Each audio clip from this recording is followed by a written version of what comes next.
Okay, hello everybody. Okay, maybe I should start. So, I have uploaded two videos to this channel about the Bible. I'm reading the Bible right now, the Hebrew Bible or Old Testament.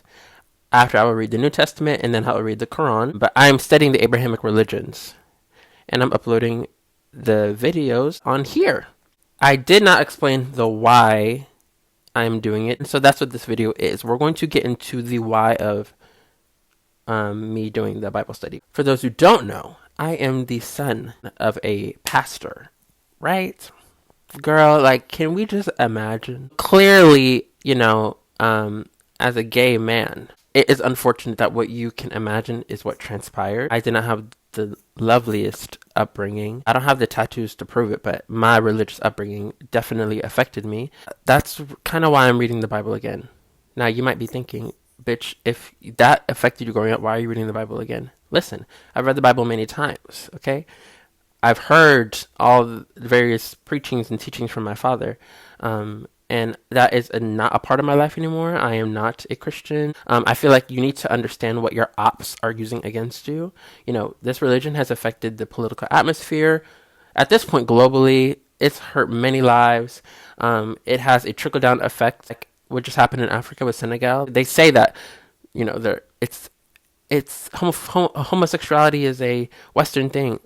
Homophobia is a Western thing, is a Abrahamic thing. Anyways, I want to understand, and I want to really, as an adult, look on this book with new and educated eyes, and to really unravel and understand. I think the best way to do that is to read it, so that you can have a conversation with those who maybe use the faith in a negative way. I do believe that you can be in any faith in a positive way, as long as you're looking at the history and not being a dick, basically. I don't know if anyone cares, but basically, I grew up in Chicago, Illinois. Then I moved to Raleigh, North Carolina, like in middle school, and then in high school, I was in Los Angeles, California. Being gay, I'm sure a lot of people can understand this, especially a lot of people who grew up in the church. Especially if you're the pastor's kid, you can understand. You're always hearing these epithets for homosexuals, right?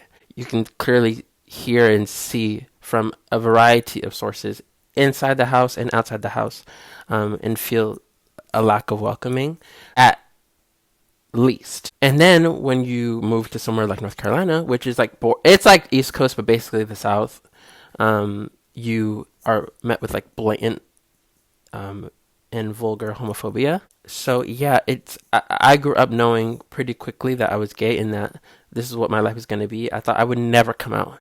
You grow up in a house with homophobic parents. In nature, their beliefs are homophobic, and therefore their thought processes, what they say, it's all homophobic, and you feel like a stranger in your own home.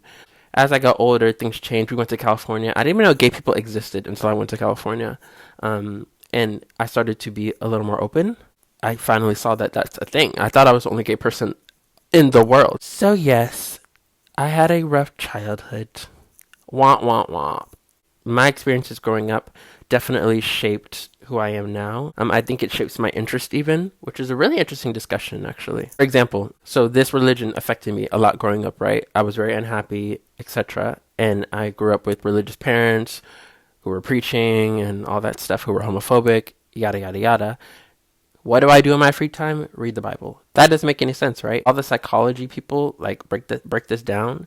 I think it's really interesting how my fascinations have always something to do with my childhood. I'm very interested in things that I thought were like forbidden or taboo. Maybe that's like a consistent theme in humanity. But like, for example, when I see depictions of like witchy stuff or like witchcraft and like television or whatever, I'm always like super fascinated because I grew up, being told that witchcraft is this huge sin or whatever. I guess like that's not entirely true because I grew up with parents who used to say that Pokemon was demonic. I just don't care for Pokemon. But, like I'm very interested in the otherworldly things, the kind of after-death experience, because I grew up believing it was one way and then I tore it all down. So now there's this like gap. I recognize that a lot of my interest has to do with religion because religion affected me so much. And part of that is why I'm studying. as well as to just kind of deconstruct. That's a big part of why I'm doing it. Another good example, I have been so obsessed since it came out, I think in like 2022 or 2023, with Ethel Cain's album Preacher's Daughter. Let's connect the dots. Clearly, I am a preacher's daughter. And she's talking about all of these things that I went through. You grow up in this atmosphere in like Midwest small town, and then you go to this a South small town. You go through a lot and you feel super isolated. And it's very hard. I felt alone growing up, and despite having a big family, right?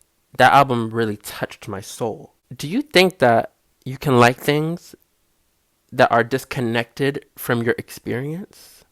Like your story, you know? You know what I mean? Does that make sense? Because a lot of my story has to do with my childhood, you know? I try to be kind with everybody, for example, because I know what it feels like when someone is super unkind to you. I don't believe in judging people. I think that life is complicated, and I just don't have a judging bone in my body, genuinely, because one, I've done so much wrong. There's so much I regret. So it's like, who am I to judge anybody? I'm no better than the next. And I'm just as capable as doing something horrible as the next person. And I know what it feels like for someone to always be in your face or in your ear saying that you're going to go to hell for this, or you have a spirit inside of you, a demonic spirit, homosexuality spirit inside of you, and, you know, all sorts of... Ah! Did you see that? Oh, girl, you gotta go. Oh! Oh! Okay, hold on. Yes, I am so sorry. There was a ginormous fly the size of a fucking walnut flying around town about to get me. So I feel like constructed always in the shadow of my trauma, you know? Sometimes I wish I could break free from that, because I don't feel like sad and crying about it anymore. Though I do think that like everything about me has to do with my childhood. I like to be alone. Always prefer my own company, I think. I think that's because I was so used to being alone, and you're hiding yourself, you know, when you're just trying to survive. Like, if I can't be too gay, because when I'm too gay, then, you know, it escalates. Or I'll be caught, and, you know, I have to always be, you know, and that's just my automatic now. It's challenging. I was telling my friends, I've been telling my friends lately that I'm trying to learn how to just like be normal and just have fun and go hang out with friends and do all the great stuff. But I really am just like, I love my friends. I have love for I love humanity, despite me hating everybody. If you ask me now, I wouldn't change a thing about my life. If you were to ask me then, from like the ages from like 9 to 16, 17, there was not a day that passed that I did not pray to be different, to be straight. It got to a point where I knew I have to leave. Like, I can't live here, which is sad. Yeah. And in regards to my parents, like, I don't have too much to say about them, to be honest. I have tried many times, many years, to make it work with them, and it does not work, okay? I don't have any bad blood. Like, I don't hate them or really anyone. There's plenty of people I should hate, but I don't. I just don't have that hatred bone. I have that, like, clearly I see this isn't working, and you just gotta go over there, you know, but I wish you the best, and I wish my parents the best, you know. I hope that they change. I hope that something or someone guides them to change, but it's not going to be me, and I really do wish them the best. The last time I saw them, it did not go well. Kind of tired of always being the one to extend the olive branch and to build the bridge when people are just gonna bulldoze it down every single time. So I'm moving on, you know, with my life. I don't want to look up in the next 25 years and have the same discussion about this thing that we just don't agree on. You know, they're homophobic, and that it is what it is. I'm not going to live my life around that. And I think that that's fair-ish. Now that we got all that emotional stuff out of the way, there is a part of me, of the reason why I'm doing this Bible study stuff, that has to do with more research, opposed to just, you know, personal stuff. I think another big reason is, lately I've decided to use that brain. Basically, I'm unemployed, right? You putting all my business on this stuff, whatever. I have no shame. I'm unemployed, right? And I have all the time in the world until I find a job. I decided to do with my time, of course, is Bible study, but also is read. Because, girl, reading is so much fun, literally. Yeah, I've been reading a lot, and I've been reading a lot of books about like the black or person of color experience in the United States, in Europe. I've been reading a lot about colonialism. I've been reading a lot about like segregation, neo-slavery in the United States. I've started to connect the dots that the Abrahamic religion has been accompanied often with, and most of the time, with white supremacy. I'm finding this religion everywhere. You start to see the Abrahamic slave trade and all of its impact everywhere you go. Obviously, I'm black. Being black is a huge part of my identity.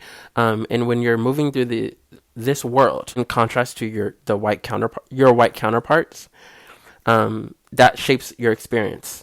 When you're reading about that, you see just how much the religion has affected the black community everywhere in the world. Everywhere you go, you are seeing the impact of the Abrahamic religions. So yes, that's pretty much it, I think. I'm going to keep doing Bible study for the whole Bible. This is going to take a while, I think, probably a year. I will try to do it every week. If I have a job, that's going to reduce. Hopefully I do get a job because I ain't got much longer. That is the plan, guys. And then I'm also going to do my reading list for the quarter. And I'm going to talk about all the books that I've read. For the girls who have seen my Instagram, I used to model a lot. And you know what I was thinking? Why did I stop? I don't know why I stopped. Life got in the way. I was in university. I did a lot of stuff. I clearly have time now. So let's get into it. I have this nice ass camera.